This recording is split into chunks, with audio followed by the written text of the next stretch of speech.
childish game. Do you ever feel the I'm same? here with James Wanless today, and James and I are running a course coming up on November 18th on mindfulness and tarot reading. Why is this important, James? Why should people be interested in this? Yeah, good question, Andrew, because basically, unlike everything in nature knows what it is. A tree knows it's a tree. A bird knows it's a bird. We humans don't know who we are.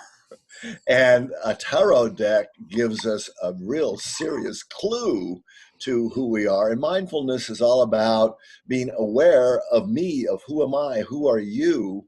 And we don't, but then, yeah, I might be aware of a feeling or a thought, but I really don't know who I am. But if you look at an entire deck, you get a holistic map of your entire psyche. So it's a great way to know who you are. hmm Yeah, and the thing about mindfulness for me is it's also an amazing tool that allows us to execute the how of making things happen. Because, we can get all this great advice in a reading and be thinking, oh, it's wonderful. Yeah, I'm going to do this. I'm going to engage this process. And then the next thing you know, your habits, our history, the distractions of TV or the cute person sitting across from us come in, and we've forgotten what we're doing, and we've lost track of how we're going to implement the actual actions that get us from, hey, I'd like to make a change. Hey, I'd like to be more my full self. And then it just kind of peters out instead of actually coming to fruition. Oh, absolutely. Yeah, and so the cards motivate us, they move us, and they give us the map and the focus of how to do it. Because as you know, tarot is fortune creation, is not fortune telling. But it keeps us mindful and active. And that's what we really love about it. hmm And the thing that I think is true of tarot, and it's true of the stuff that we're going to be teaching and talking about it, and the extension of what does this look like in practice, is it's also really simple. The thing is, people get all up in their heads and think, oh, meditation is going to be difficult, reading the cards is going to be complicated, and how am I ever going to get there? And one of the things that I know I really value, and I know that Jim's values, is it doesn't need to be like that. It can be accessible. It should be fun. And it should be something that you look forward to, as opposed to this like, all right, now I'm going to sit here and balance a teacup on my head and not move for the next 16 hours. And oh my goodness, my foot cramped. Now I failed and I better start again.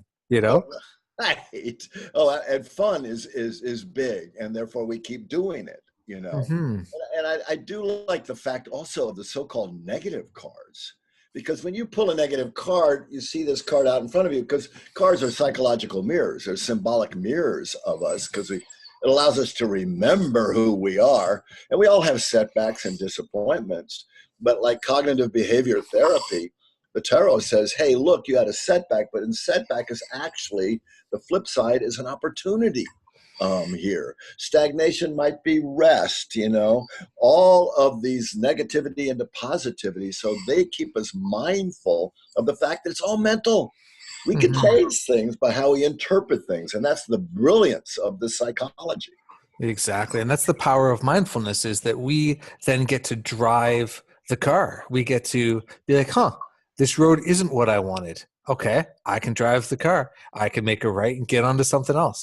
I do want that blueberry pie that sign at the side of the road said. I will get off and go and get it now.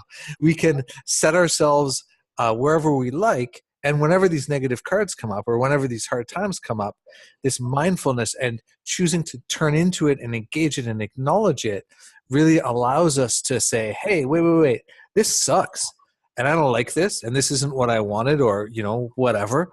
And now I want to actually do something else. That opportunity becomes apparent when we choose to engage it, when we're mindful and when we're aware, which is how, what the cards really is about. Well, what I love what you just said about choosing. You mentioned that several times. And when we pick a card, we're choosing a card.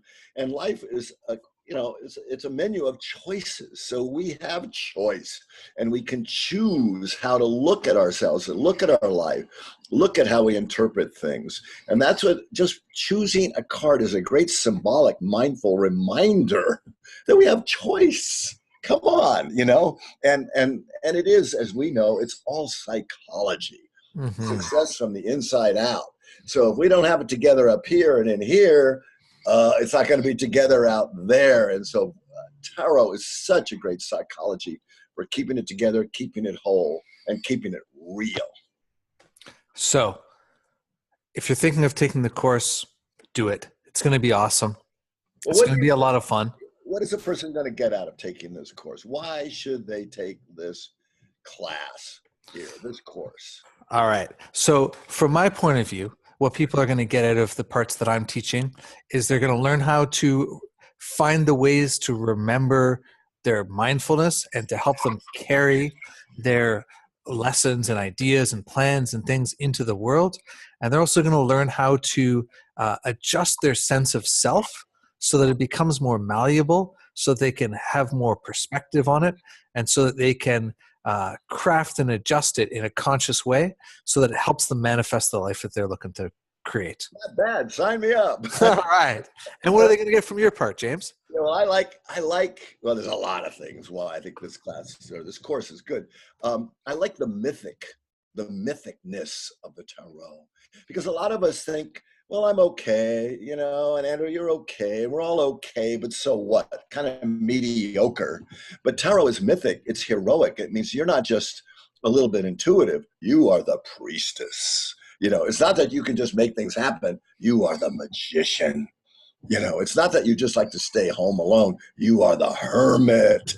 You know, it gives us a heroic, mythic understanding, a self-identity and a self-definition. And for all of us who we have some problems with self-worth, self-esteem, we have lots of self-doubt and all that kind of stuff. And the tarot, in a very positive, mythic way, spins us right back into the geniuses, the awesomeness that we really, really, truly are as people. Well, I certainly want an awesomeness tune-up as well, so sign me up.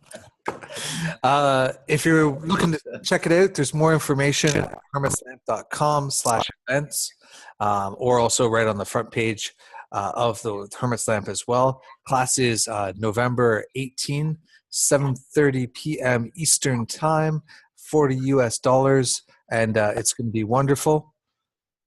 And I got the harvest card. I just picked one face down from Voyager, and it is about harvesting yourself. You know, we're so rich internally, so gifted, so abundant.